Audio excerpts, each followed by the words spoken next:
Bonjour, c'est Christian pour le déballage et la découverte de ce lecteur MP3 MP4.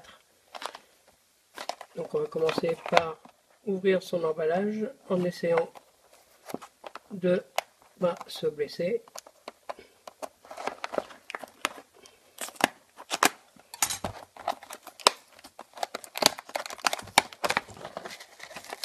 Donc on trouve dans le sachet le lecteur qui est emballé dans du papier bulle, donc a priori aucune crainte quant à un éventuel choc pendant le voyage. Donc il est encore dans une enveloppe plastique que je vais déchirer sans aucun scrupule. Voilà, donc déjà j'aime bien la couleur bleue comme ça. On trouve une paire d'enceintes, une paire d'écouteurs, pardon. Ce sont des écouteurs a priori basiques, hein, donc je pense que je les oublierai pour utiliser des écouteurs de bonne qualité, et le câble pour les charger. Là, on a le guide avec une traduction en français. Voilà, je vais le mettre à charger. Je vous propose de nous retrouver plus tard pour voir son fonctionnement. Donc on voit qu'il s'agit d'un lecteur de 16 Go. A priori on peut y ajouter une carte mémoire.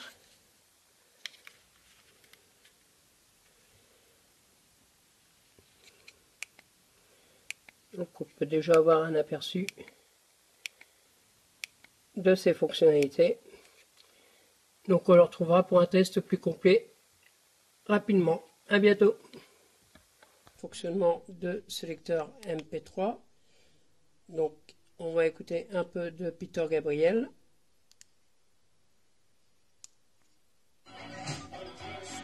Donc je l'ai connecté à une enceinte en filaire.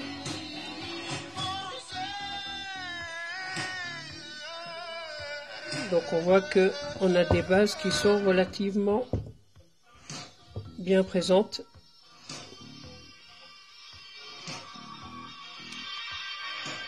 Donc là,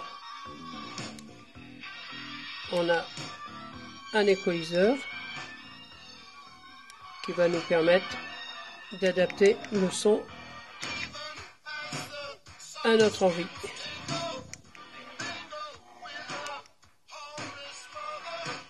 Donc là on est en train de lire un fichier FLAC, je ne sais pas si vous le voyez.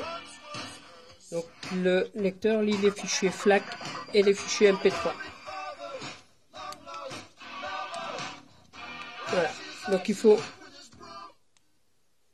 appuyer, rester appuyé un peu pour venir à la navigation principale.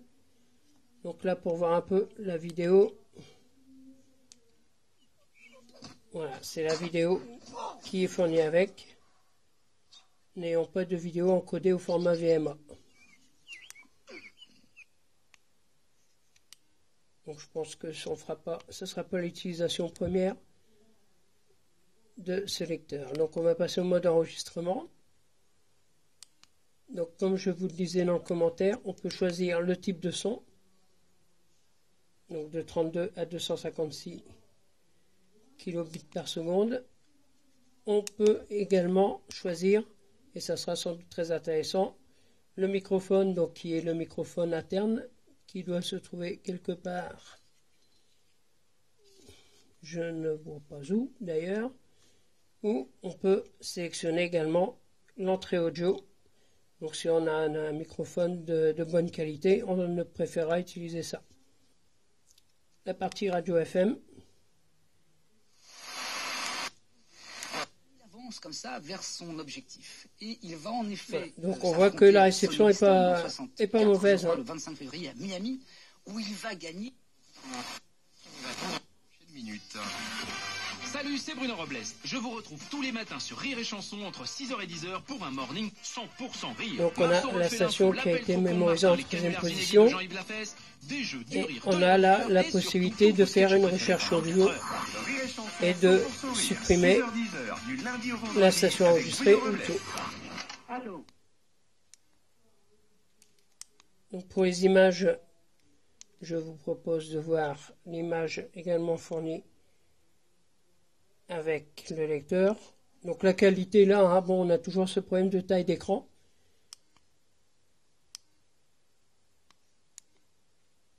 Donc les réglages système et la lecture d'e-book. Voilà, donc on a le texte, alors c'est lisible, hein, toujours au vu de la taille de l'écran. Donc on revient sur les réglages système. Donc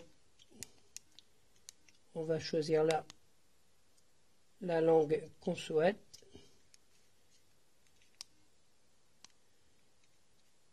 Et on a moyen de vérifier également la capacité récente sur la carte mémoire. Donc, comme j'ai indiqué par erreur dans la première vidéo, on peut non pas ajouter une carte mémoire, mais la carte mémoire est la mémoire de l'appareil. Donc le lecteur est livré avec une carte de 16 Go et je vais essayer avec une de 32, ça fonctionne impeccable.